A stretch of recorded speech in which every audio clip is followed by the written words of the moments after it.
Hello, it's Ryan here from Ryan's Electrical Stuff, and in today's video we're just going to do a quick mailbag episode. I haven't done one of these in a little while. There's a reason for that, because I haven't had anything interesting to show off really. So what we'll do is we'll bring in the first one. Now I'm not 100% sure what these are, because some of these have been opened and some of them haven't. So this one I pre-opened. So what do we have in here then?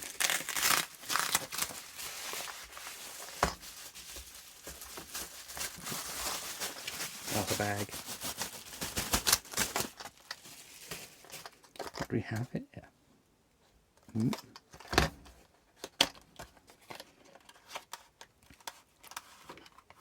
Oh, yeah, I know what this is. One of my associates said they were going to send me this.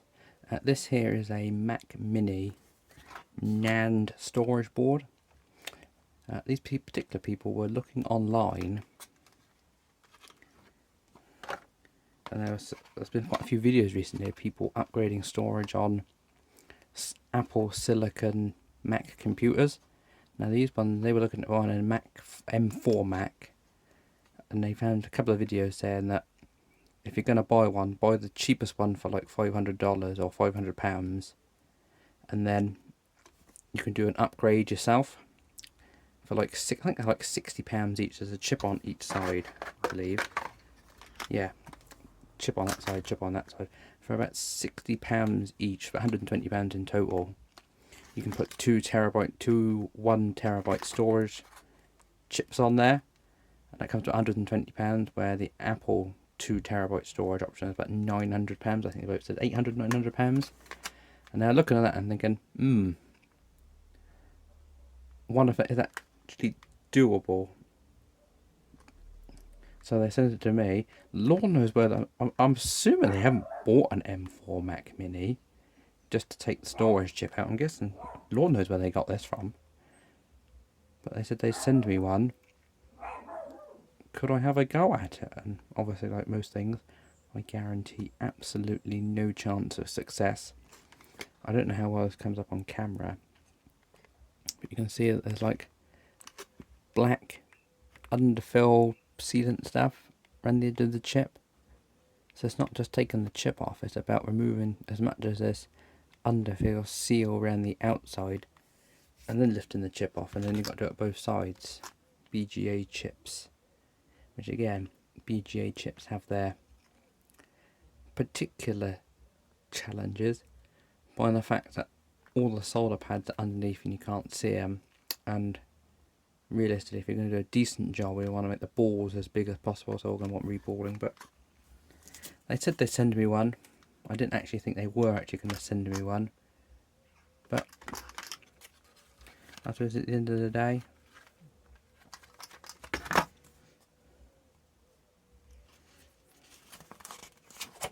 oh, this is the instructions for disassembling the machine.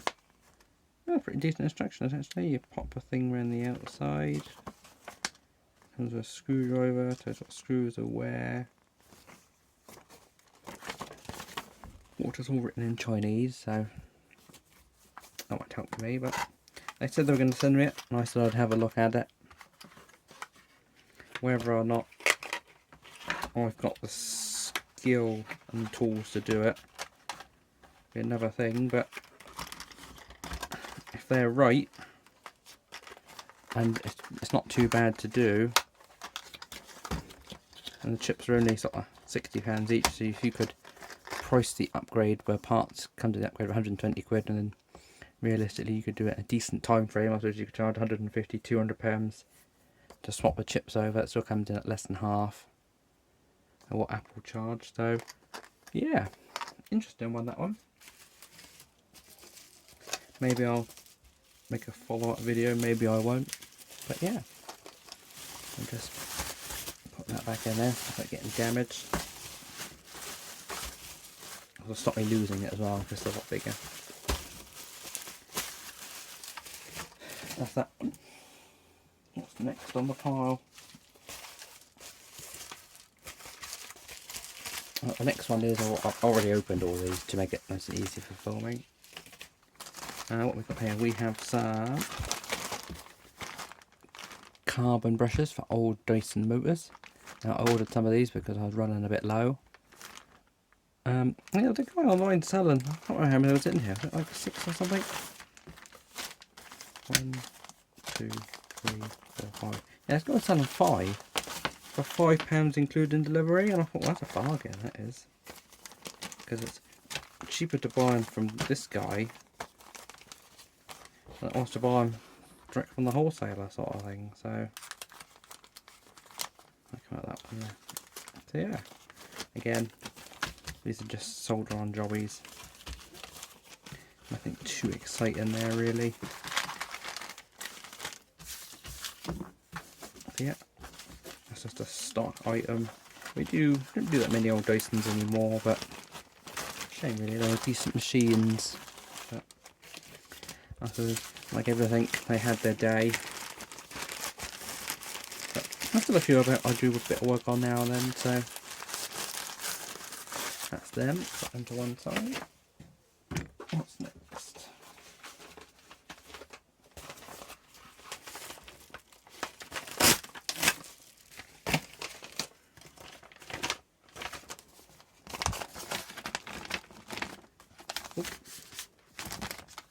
This is all a really sticky glue. A couple of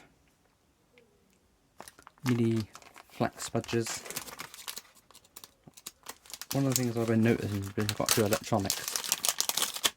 It's having like the right tool for the job. This is proper thin 0.1mm for doing screens and stuff, but I thought I'd grab a couple because there was a job I was doing the other day where something like this could have been really handy. So yeah, got a couple of them. I think they were like £2 or £3, I think, including delivery, so that wasn't too bad. Yeah, so I got a couple of them. Put that to one side.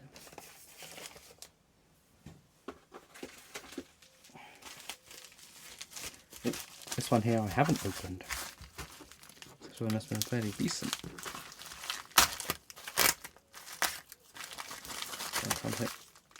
Probably order so much stuff during the week. Don't really know. Some non-magnetic tweezers.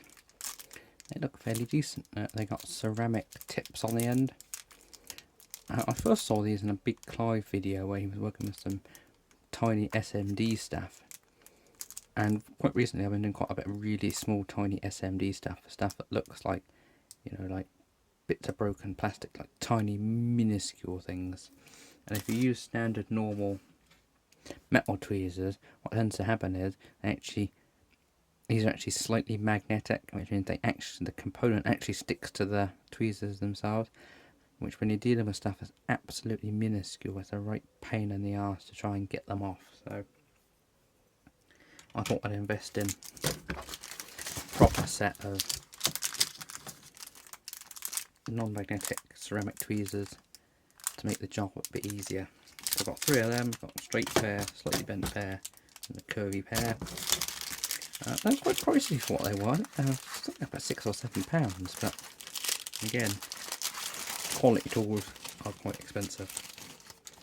The good thing about these is the actual ceramic bits, you can actually buy the actual ceramic bits, the ceramic tweezer bits actually separately, and they look like they just unscrew. So yeah, doesn't look too bad. Put them to one side. What we got next?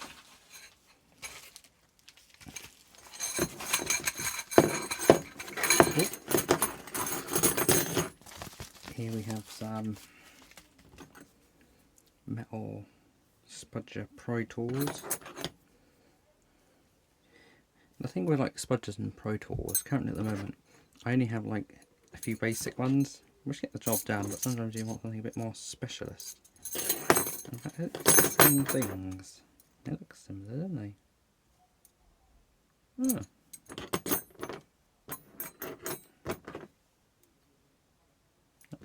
I've got 5 of them.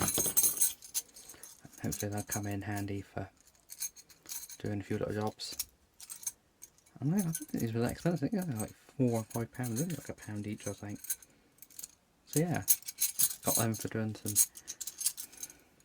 I haven't actually got any specific jobs I want them for, but I suspect they'll probably come in handy for some of the stuff I'm going to do in the future. So, yeah, I've got 5 of them.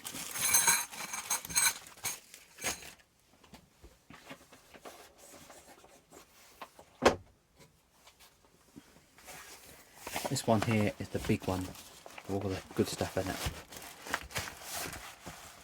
Ooh.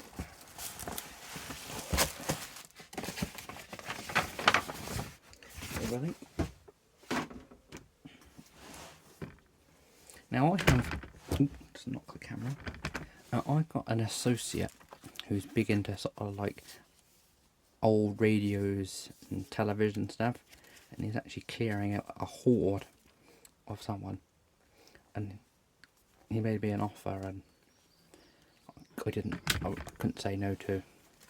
So here we have a Mullard, and if anybody doesn't know, anybody who's, I don't know, under 30, under 40, Mullard used to make components like valves and transistors back in the sort of 60s, 70s, I think the 1950s as well. So here is a reference manual of transistor circuits. So this is a book. You can tell how old it is. It cost, £1.25. So date in here.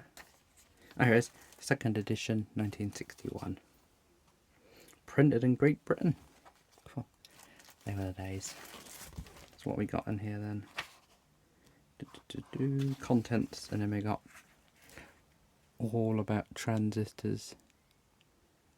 All sorts of bits about transistors. What we got on this page. So yeah, sent me one of these. Might come in jolly handy. They also sent me one here, Transistor Radio Circuitry and Servicing, also by Mullard. Is there any date in this one?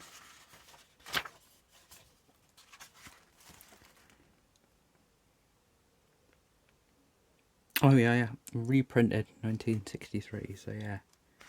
What does that make it? 63, that makes it 62 years old. Oh, bloody hell. Book's nearly 3 times as old as me. Well, no. About 2.5 times his age of me. And again, this is talking about, you know, transistor radios, talks about semiconductors. What else we got on here? Transistor circuits, diagrams, servicing. So yeah. Again, give us a look over later on. The one interesting thing was, he had like loads and loads of packs of service and data sheets for radios.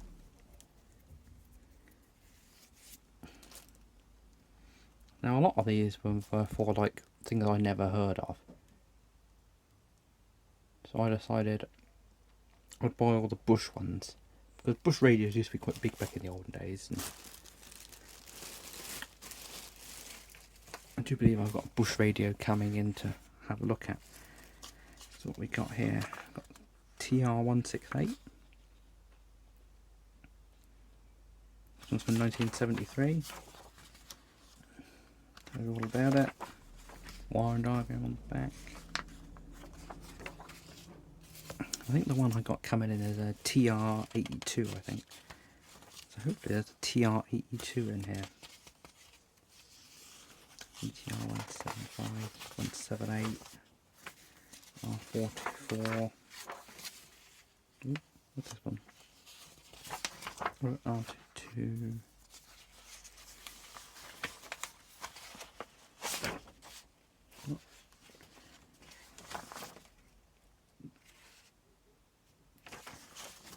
So yeah, we've got all sorts of old radio manuals. This one's got parts lists, you know.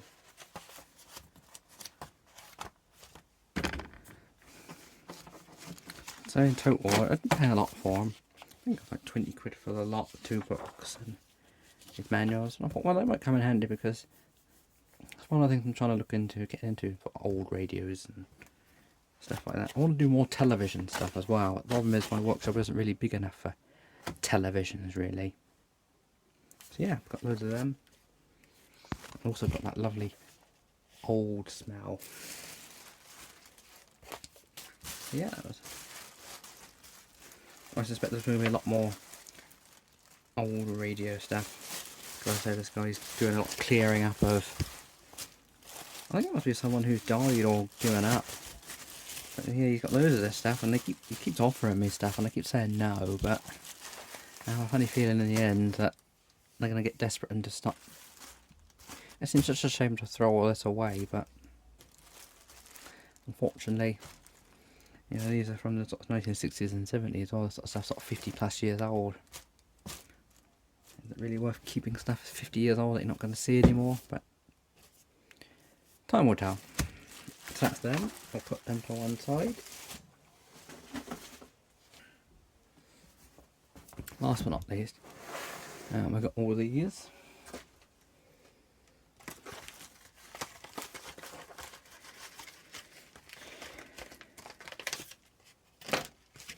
These actually came from Jamie Blayton at Actual Electrical Content. So we've got a stack of books here. He also sent me a lanyard, a little note.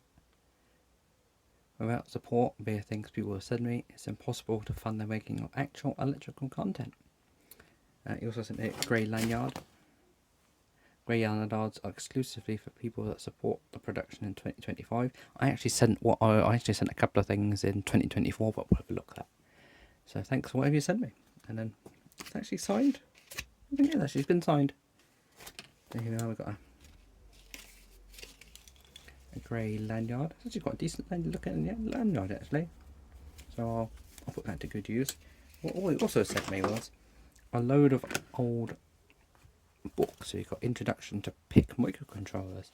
Now, PIC microcontrollers were, I'm trying to think when they came out, the late 80s, early 90s. But when they came out, they were really cheap, and that's what all electronics people used. And they tend to be more of a... There's a certain generation that go to PIC microcontrollers. They're still used in modern stuff today, but they tend to be more of a older style. But they're pretty available, they're cheap, reasonably good. Plenty of good books about them. So I'll give it a look. I'm not particularly into PIC microcontrollers, but I'll read the book. Learn about them. Maybe if I think I'm feeling confident enough, I might actually buy a couple of PIC microcontrollers and program them. I'm more of a Raspberry Pi RP2040 guy myself. That's what I sort of grew up with, that's what I've been around, but it's good to experiment with things like that. So that's PIC microcontroller book.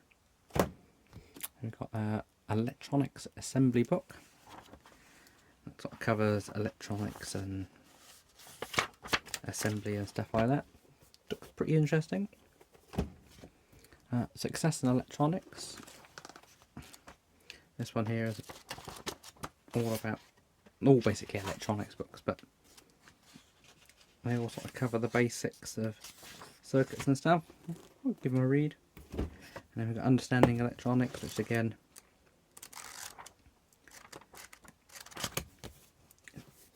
pretty much the same as the one before. Now Consumer Electronics, this one did look really, really interesting because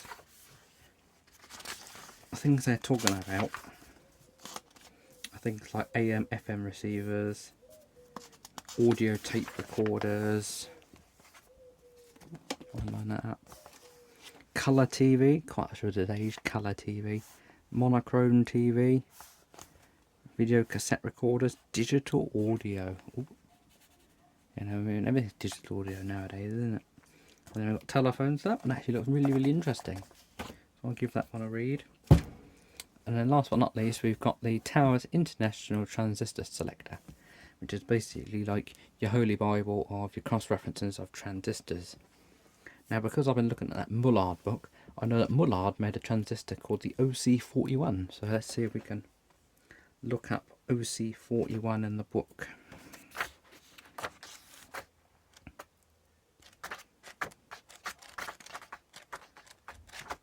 Well, numbers.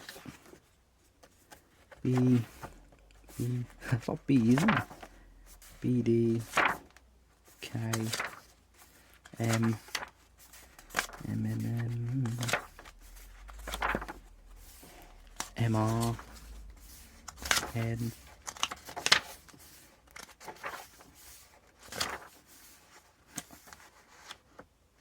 Gone past. Oh, yeah. Oh. Don't know how well it's going to come up. OC41. Tells you all about it. All the specs about it. And the equivalent is an OC44N or a 2N2614. So that'll come in jolly handy. When was this book printed actually? I'll show you how old it is.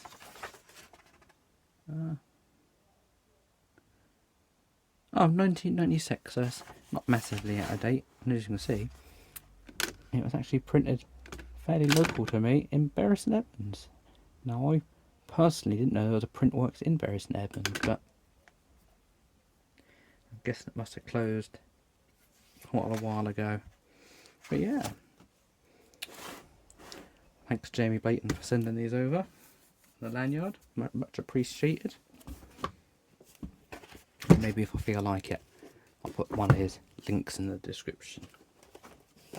So yeah, I think that's everything for Mailbag Monday this time round. Books, lanyard, service manuals, transistor books, a load of spudgers, or Apple NAND for Mac, M4 Mac. Yeah. So I thank you very much for watching, and goodbye.